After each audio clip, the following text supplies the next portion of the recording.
Hizbullah kini tidak lagi hanya bermain di perbatasan darat. Mereka mengklaim telah membidik kapal perang Israel di lepas pantai Lebanon dengan rudal jelajah. Sebuah langkah yang langsung memberi sinyal bahwa medan perang sedang melebar ke laut. Jika klaim ini benar, maka pesannya sangat keras. Konflik ini tidak lagi berhenti di desa-desa perbatasan atau langit Lebanon, tetapi mulai menyentuh jalur yang jauh lebih sensitif. Tempat kapal perang Israel sendiri kini masuk ke dalam jangkauan ancaman. Dan ketika laut mulai ikut menyala, pertanyaannya bukan lagi apakah perang ini membesar, tetapi seberapa jauh babak berikutnya akan berubah menjadi konfrontasi yang lebih brutal. Di video ini, kita akan bongkar kekuatan militer Hizbullah sampai pola permainan yang membuat konflik ini jauh lebih berbahaya daripada yang terlihat di permukaan.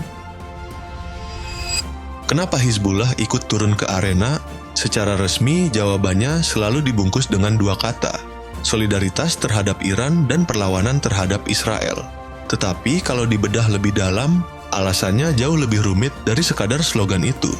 Keterlibatan Hizbullah bukan hanya reaksi spontan, melainkan perpaduan antara kepentingan strategis dan keyakinan ideologis yang sudah lama mengikat mereka. Sebagai sekutu terdekat Iran, Hizbullah memandang serangan terhadap Teheran sebagai ancaman langsung terhadap poros yang selama ini menopang mereka. Dalam logika itu, diam justru berarti membiarkan keseimbangan runtuh.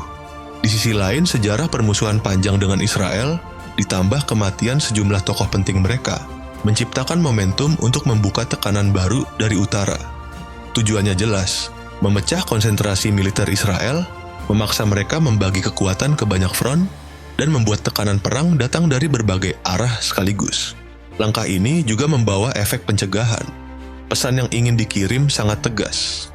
Jika tekanan terhadap Iran terus dinaikkan, maka konflik tidak akan tetap terbatas, melainkan melebar ke wilayah yang lebih luas. Pada saat yang sama, perang ini juga membantu Hizbullah menguatkan posisinya di dalam Lebanon dan menjaga citra mereka sebagai kekuatan perlawanan. Yang pasti, begitu Hizbullah benar-benar masuk, eskalasi langsung naik, serangan berlangsung tanpa jeda, dan korban di pihak Israel pun mulai berjatuhan. Semua itu kemudian berujung pada satu inti persoalan, persenjataan yang mulai mereka keluarkan ke medan tempur.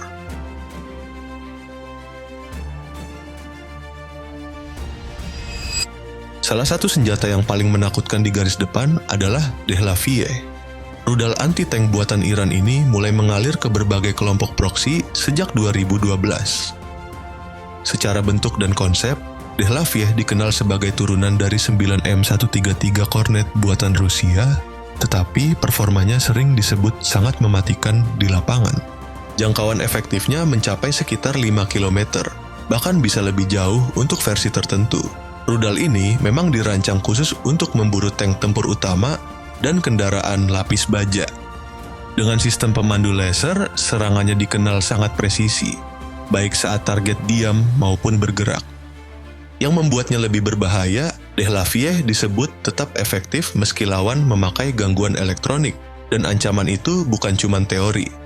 Hizbullah berkali-kali merilis rekaman serangan terhadap tank Merkava milik Israel. Dalam konflik hingga Maret 2026, mereka bahkan mengklaim sudah menghancurkan hampir 100 unit. Belakangan, Hizbullah juga memperkenalkan versi yang lebih baru, mampu menembakkan 3 rudal beruntun dari satu peluncur. Artinya, dalam satu momen, lebih dari satu target bisa langsung dihantam. Dan sekarang, bukan hanya tank, tetapi kendaraan militer lain juga ikut masuk daftar buruannya. Kalau ancamannya datang dari udara, Hizbullah juga punya senjata untuk itu, Mizak-1. Sistem ini dikembangkan Iran lewat Shahid Kazemi Industrial Complex, hasil pengembangan dari rudal QW-1 Vanguard buatan Cina. Secara kategori, Mizak-1 termasuk Manpats, sistem pertahanan udara portabel yang ringan dibawa, tetapi sangat berbahaya di medan tempur. Bobotnya berada di kisaran 16-17 kg, dengan panjang hampir 1,5 meter. Jangkauan tembak efektifnya berkisar antara 500 meter hingga 5 km, sementara ketinggian sasarannya bisa mencapai sekitar 5 km. Dari sisi kecepatan, rudal ini melesat hingga Mach 2,6, cukup untuk memberi ancaman serius bagi target udara yang bergerak rendah. Yang membuat Mizak 1 begitu mematikan adalah kemampuannya mengunci panas target dalam waktu sangat singkat. Itu berarti drone, helikopter, sampai pesawat yang terbang rendah bisa berubah menjadi sasaran yang sangat rentan. Dan ini bukan cuma gambaran di atas kertas. Hizbullah mengklaim sistem ini pernah digunakan untuk menjatuhkan drone Hermes 450 Israel di atas binti Jibeil. Di titik itu, logika perang berubah. Satu rudal bernilai puluhan ribu dolar bisa menjatuhkan aset bernilai jutaan dolar.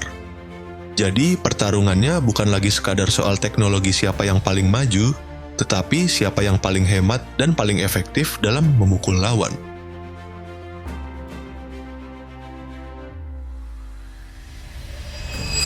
Di perang modern, ancaman tidak selalu datang dari senjata besar dan mahal. Justru kadang yang paling berbahaya adalah teknologi sederhana yang diubah menjadi alat bunuh presisi. Hizbullah disebut menggunakan drone EFP V Kamikaze untuk menyerang tank Merkava Israel di sekitar Markaba. Drone kecil ini dipasangi hulu ledak anti-tank, lalu diubah menjadi senjata murah yang bisa menghasilkan kerusakan besar.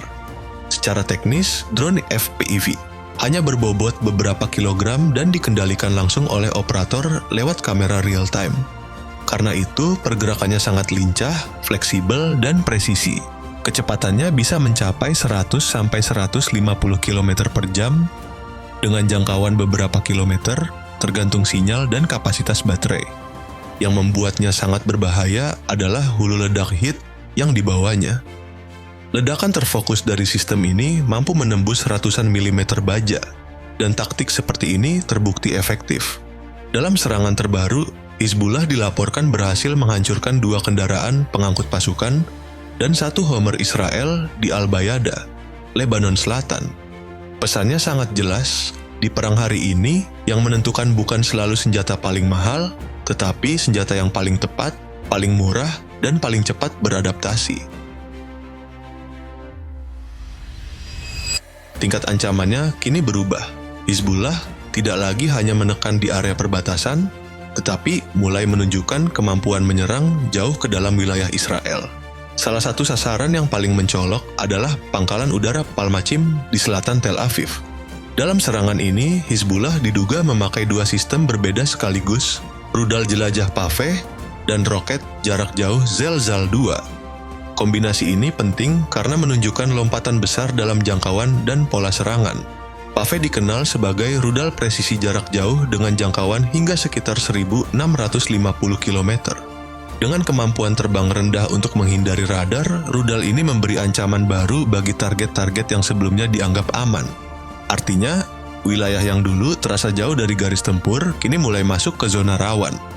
Di sisi lain, Zelzal 2 membawa ancaman dengan karakter berbeda. Ini adalah roket artileri berat dengan jangkauan sekitar 210 km dan daya ledak yang besar.